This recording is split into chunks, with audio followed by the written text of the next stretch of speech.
కేసీఆర్ గారు చేశారు, కేటీఆర్ గారు చేశారు. వాళ్ళు చేసిన మైనారిటీస్ మంచి పనుల మీద ఆయన ఒక దుపట్టి కప్పే పని చేస్తున్నాడు. దాన్ని కంప్లీట్ గా మూసేయాలని చూస్తున్నారు. ఆ మైనారిటీ స్కూల్స్ వలన లాస్ట్ ఇయర్ 9 మంది అమ్మాయిలు ఎంబీబీఎస్ నీట్ లో ఫస్ట్ వచ్చారు. 9 మెంబర్స్. ఒక అమ్మాయి వచ్చేసి బీడీఎస్ లో సీట్ సంపాదించింది. ప్రైవేట్ స్కూల్స్ లో కూడా అంత ఫెసిలిటీ లేని ఈ రోజుల్లో ఆ మహాత్మా గారు ముస్లిం మైనారిటీస్ కోసం తిమ్రీస్ తయారు చేసిన తర్వాత ఆ తిమ్రీస్ లో ఓన్లీ ముస్లిం కాదు, హిందూ అమ్మాయిలను కూడా అందులో పర్సెంట్ ఎస్సీ ఎస్టీ వాళ్ళని కూడా రిజర్వేషన్ ఉంటుంది, వాళ్ళని కూడా తీసుకోవటం జరిగిద్ది.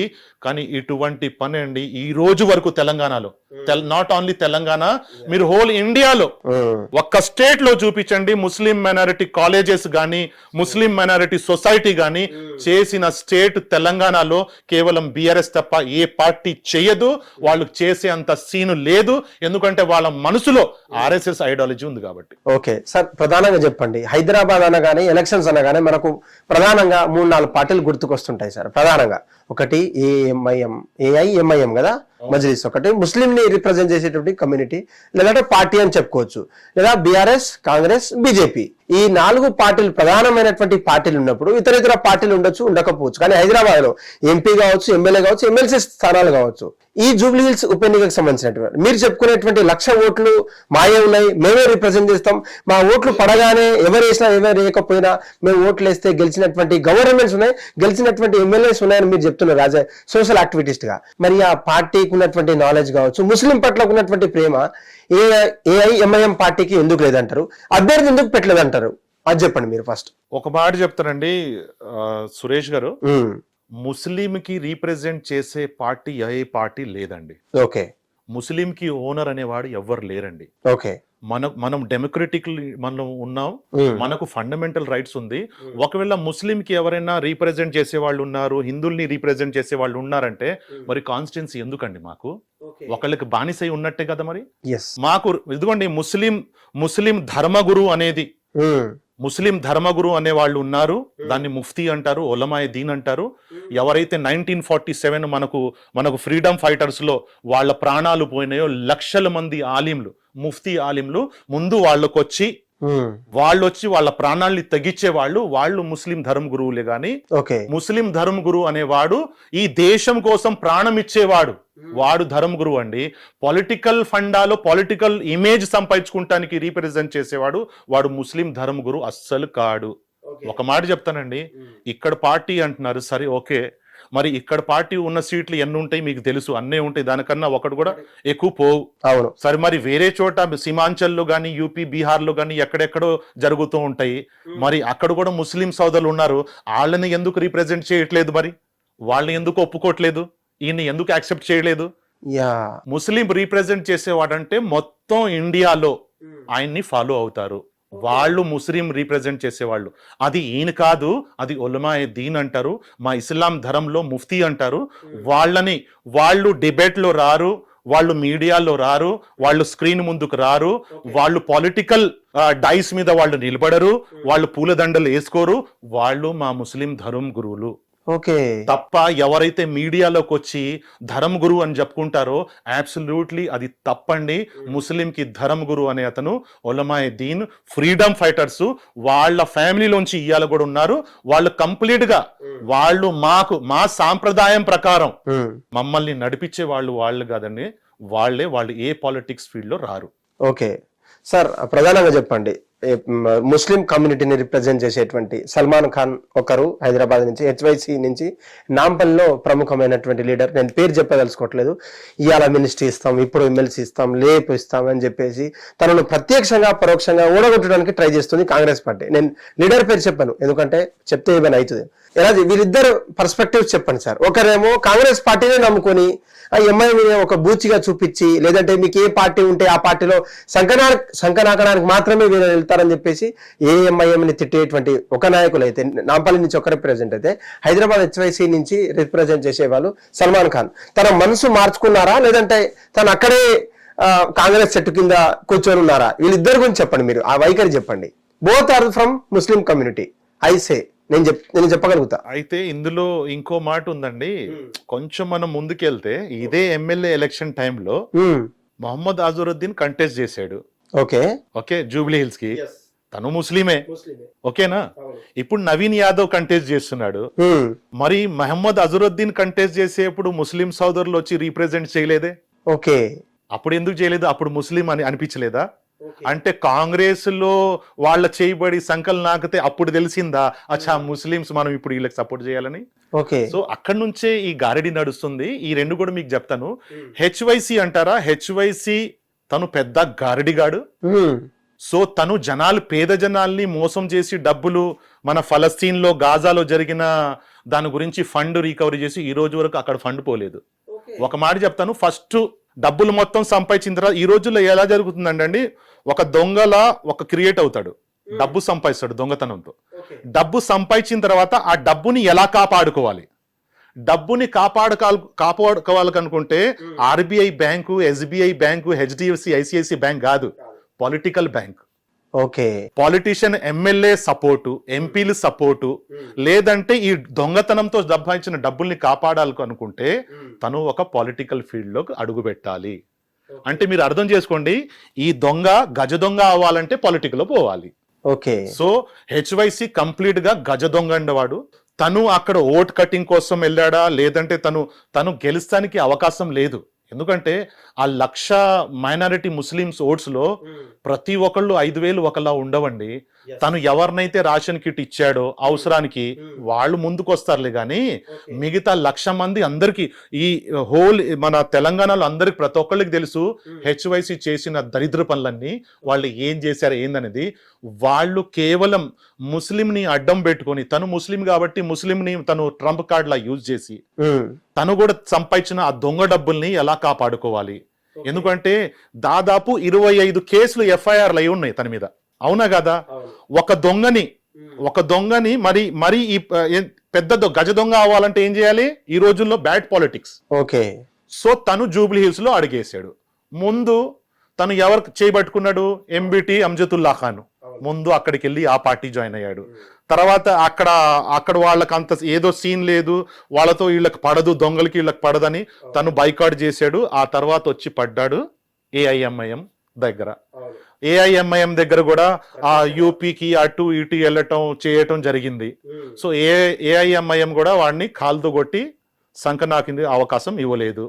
సో అక్కడి నుంచి కూడా బయటికి. ఆ తర్వాత ఏం జరిగింది, తను ఇండిపెండెంట్ గా ఈ దొంగ డబ్బు సంపాదించాడు కదా, ఇది బ్యాడ్ పాలిటిక్స్ లో ఒక ఇన్వెస్ట్మెంట్.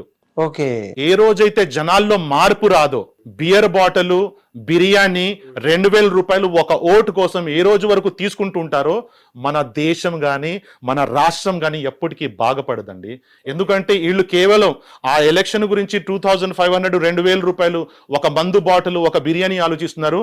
5 సంవత్సరాల వరకు తన రక్తం తాగే పని చేస్తారని వీళ్ళు అర్థం చేసుకోవట్లేదు, వీళ్ళు కళ్ళు తెరుచుకోవట్లేదు. అదే పని చేస్తున్నాడు హెచ్వైసి వాడు.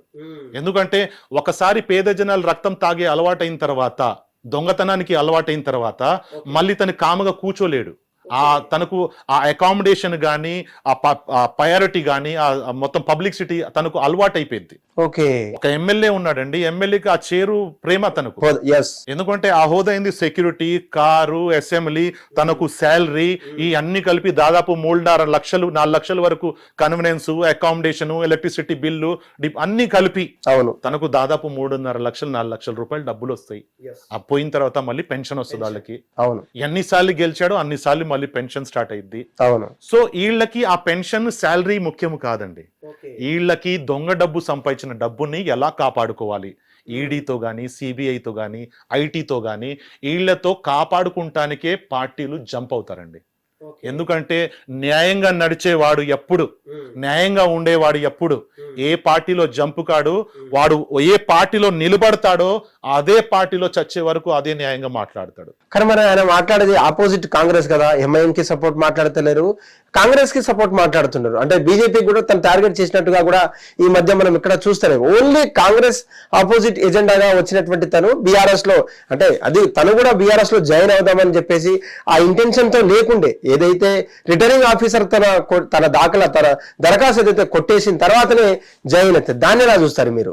ఇదిగోండి తను కాంగ్రెస్ కి అగేన్స్ట్ లో వచ్చాడని రీసెంట్లీ మనం వీడియోస్ చూస్తే బిఆర్ఎస్ గురించి ఏమేం చెప్పాడండి, కేసీఆర్ గురించి, ఈ తెలంగాణ మహాత్మా గురించి ఎన్ని బ్యాడ్ వర్డ్స్ యూజ్ చేశాడండి, కేటీఆర్ గురించి ఎన్ని బ్యాడ్ వర్డ్స్ యూజ్ చేశారండి.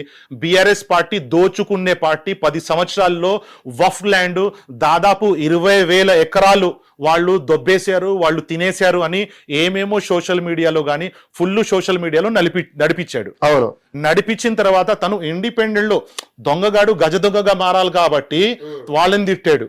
వాళ్ళని తిట్టిన తర్వాత కాంగ్రెస్ గురించి చెప్పాడు. కాంగ్రెస్ మనకు ఏం చేసింది, వీళ్ళు కూడా ఏం చేయరు, అది ఇది అని ఎప్పుడు చెప్పాడండి అంటే ఎంబీటీ చెయ్యి పైనుంచి వెళ్ళిపోయింది, ఏఐఎంఐఎం చెయ్యి లేదు, ఆ తర్వాత ఎవరు నాకు దిక్కు లేదు, మళ్ళీ 25 కేసులు మళ్ళీ 55 అవుతాయి, మనం బ్యాడ్ పాలిటిక్స్ లో వస్తే మనకు ఒక సపోర్ట్ దొరికిద్దని అక్కడికి వెళ్ళారులే కానివ్వండి. తప్ప జనాలకి సేవ, ఒక దొంగ జనాలకి సేవ చేసే అనే మనస్ఫూర్తిగా తన మనసులో అస్సలు ఉండదండి, అస్సలు ఉండదు. తను కేవలం డట్టి పాలిటిక్స్ ఆడుతున్నాడు హెచ్వైసీగా సల్మాన్. మంచి పాలిటిక్స్ తన మనసులో ఉండుంటే మరి జూబ్లీ హిల్సే గుర్తుకొచ్చిందా? ఓకే, మరి పోయిన 22 మంత్స్ ముందు ఎమ్మెల్యే ఎలక్షన్లు జరిగినాయి, మరి నీకు అంత దమ్ముంటే నాంపల్లి కంటెస్ట్ చేయాల్సింది. అప్పుడు నాంపల్లి ఎందుకు కంటెస్ట్ చేయలేదు? వేరే చోట ఎందుకు కంటెస్ట్ చేయలేదు నువ్వు? ఓకే, ఇప్పుడు అంటే వీళ్ళ చేయలేదు, ఇటు దొంగోడికి సపోర్ట్ చేయట్లేదు, ఇటు గజ దొంగ డబ్బులు సంపాదించుకోవాలి కాబట్టి అటు జంప్ అయ్యాడు. ఇప్పుడు ఏదో ఒకళ్ళు, ఇదిగోండి ఎలక్షన్స్ ఉంది, ఎవరో ఒకళ్ళు చేయబట్టుకొని లాక్కుంటారు టెంపరవరీగా. ఓకే, ఎందుకంటే నేనైతే మా ముస్లిం కానివ్వండి, ఏ పార్టీ కానివ్వండి, ఫర్ ఎగ్జాంపుల్ ఇదిగోండి బిఆర్ఎస్ పార్టీ న్యాయం అంటే అండ్ బిఆర్ఎస్ పార్టీ నిజంగా నడిపిస్తుంది అంటే, కొన్ని తప్పులు చేసింది ప్రతి గవర్నమెంట్ 100% ఫుల్ఫిల్ అవ్వాలంటే వాళ్ళు దేవుళ్ళు గారు, దైవదూతులు గారు. 100% ఫుల్ఫిల్ ఏ సీఎం చేయలేరు. ఓకే, ఫర్ ఎగ్జాంపుల్ వాళ్ళకి బ్యాడ్ ఎందుకండి, బిఆర్ఎస్ కి ఎందుకు ఓడిపోయారు? ఓడిపోయిన కారణం కూడా ఉంది. ఓడిపోయిన కారణం ఏందండి, ముస్లిం మైనారిటీకి 12% రిజర్వేషన్ చేయిస్తారని చెప్పారు కేసీఆర్ గారు వస్తగానే. కేసీఆర్ గారు తర్వాత వఫ్ ల్యాండ్ కి మనకు జ్యుడిషియరీ పవర్ ఇస్తారని చెప్పారు. అవును, ఆ తర్వాత ముస్లిమ్స్ కి ఉర్దూ హాల్ మనం హైటెక్ సిటీ దగ్గర మీకు జగాలు ఇస్తాం, పెద్ద ఉర్దూ హాల్ ఆల్ ఇండియాలో అన్నిటికన్నా పెద్ద చేద్దామని చెప్పారు. అవును, సో ఈ పనులు కూడా జరగలేదు. ఈ పనులు కూడా జరగలేదు కాబట్టి మనసులో జనాలు ఉంచుకున్నారు అది. సో దానివల్ల కొంచెం రివెంజ్ అయింది. కానీ ఆ రివెంజ్ మళ్ళీ పోయిన తర్వాత వాళ్ళు రియలైజ్ అయ్యారు, జనాలు కూడా రియలైజ్ అయ్యారు. అసలైన పార్టీ వాళ్లే, సరే వాళ్ళు తప్పు చేశారు కానీ మంచి పనులు కూడా చేసేవాళ్ళు. సో వీళ్ళు కంప్లీట్ గా 70 సంవత్సరాల నుంచి కాంగ్రెస్ పార్టీ కానివ్వండి, ఏ పార్టీ కానివ్వండి, వీళ్ళు మంచి మేలు చేసింది మన స్టేట్ కి ఏం చేయలేదు వీళ్ళు. సో ఈడు కేవలం ఒక ట్రంప్ కార్డ్ లా ఈడు హెచ్వైసీ గాడిని యూజ్ చేసుకుంటున్నారు. తర్వాత చూడండి ఆ 25 కేసులు 55 కేసులు ఈ జూబ్లీ హిల్స్ ఎలక్షన్ తర్వాత జరుగుతాయి.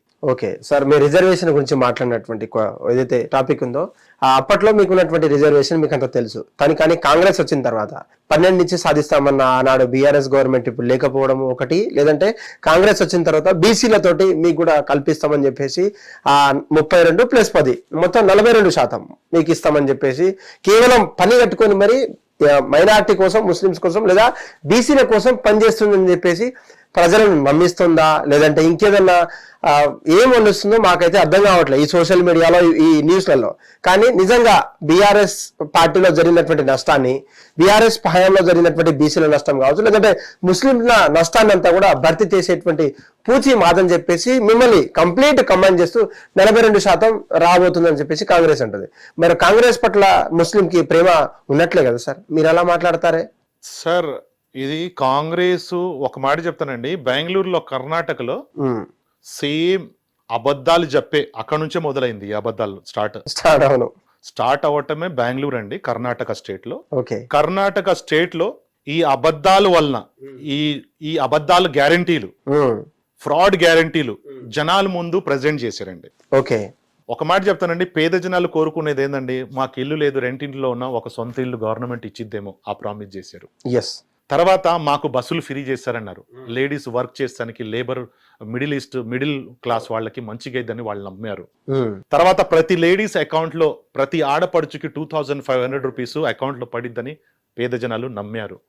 ఈ నమ్మకాన్ని ద్రోహం చేసిన ఈ కాంగ్రెస్ పార్టీ ఈ గ్యారంటీలు పెట్టారు చూడండి, 5 గ్యారంటీలు. మీరు ఒక మాట చెప్తానండి రిజర్వేషన్స్ గురించి, సరే ఈ 5 గ్యారంటీల గురించి కర్ణాటకలో సేమ్ ఫండమెంటల్, అక్కడ అదే ఆ తర్వాత అక్కడ గెలిచిన తర్వాత తను ఇక్కడ కూడా జనాల్ని అదే సేమ్ 5 గ్యారంటీల్లో మోసం చేసి 5 గ్యారెంటీలు మోసం చేసిన తర్వాత ఈ రోజు బస్సు ఒక్కటి తప్ప ఒకటి బస్సు ఫ్రీ చేశారు, ఆ లిమిటెడ్ బస్సులై తర్వాత జెంట్స్ మీద హిట్ టీవీ యాప్